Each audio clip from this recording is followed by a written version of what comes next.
Hey everybody, I'm Pastor Rob Singleton, and this is the Rob Singleton YouTube channel, specifically Ask P-Row.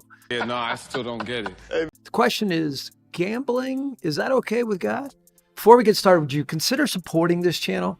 See, more and more big tech shadow bans are coming across, and they're suppressing free speech, and we've been hit several times, 35 to be exact. But we've won every strike. Sooner or later, we're not going to. So if you would subscribe and hit that notification bell or give us a 5-star review if you're watching via podcast, that would really help get the word out. So I just want you to know we're pretty savvy when it comes to this. So we're backing up our videos for such a day as when they take us down and we don't win against all the strikes coming our way. Is gambling a sin? Well, first, the good news for all you fantasy football betting addicts. Well, I kind of gave it away, the bad news.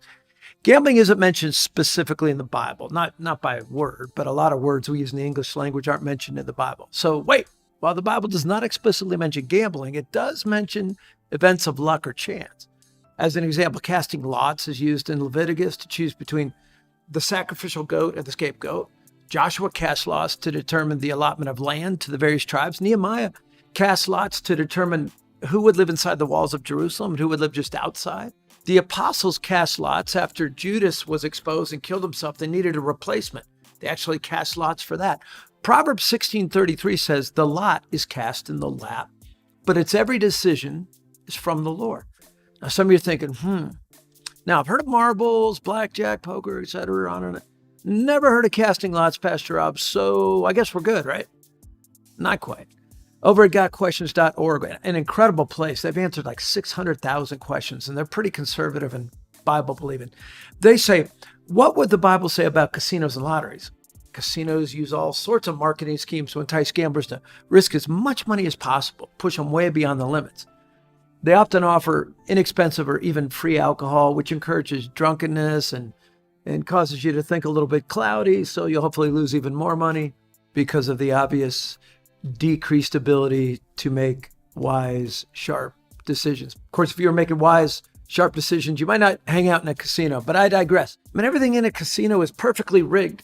Did I say rigged? I meant perfectly set up and arranged for taking money in large sums and giving nothing back, except for fleeting and empty pleasures. Lotteries attempt to portray themselves as a way to fund education and/or social programs. Yay! However, studies show that lottery participants are usually those who can least afford to be spending money on lottery tickets. The allure of getting rich quick is too great a temptation to resist for those who are really desperate in life. The chances anyway of winning are so infinitesimal, which results in many people just ruining their lives, spending every dollar they get on lottery tickets and gambling. Such a bad idea, such a bad idea, such a bad idea. Can lotto or lottery proceeds please God? Many people claim to be playing the lottery or gambling so that they can give the money to the church and further his kingdom or some other good cause.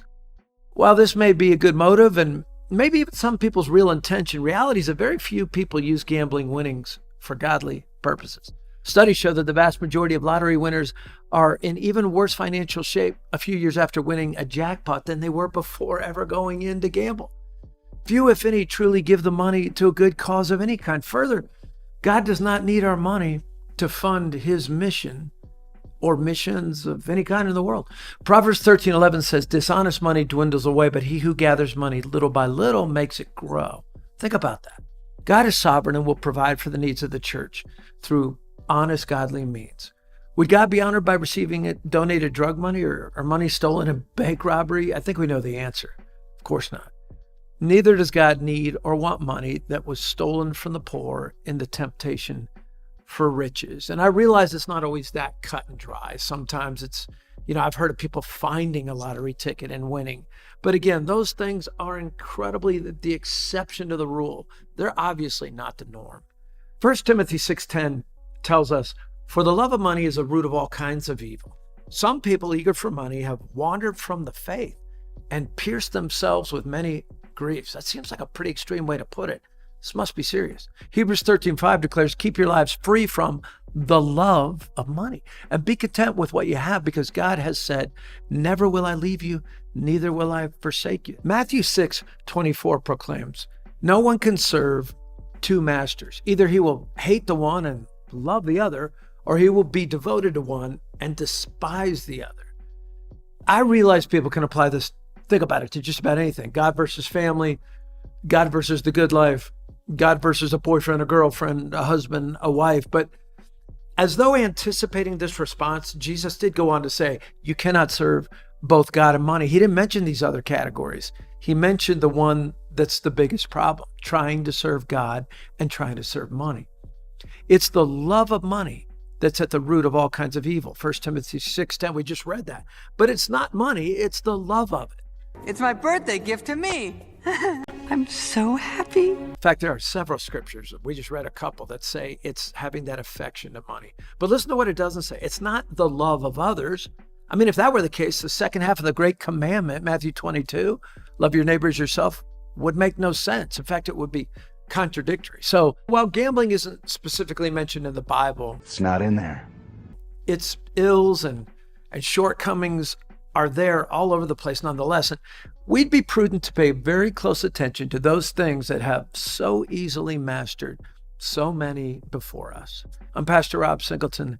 This is Ask P. Rowe. See you next time.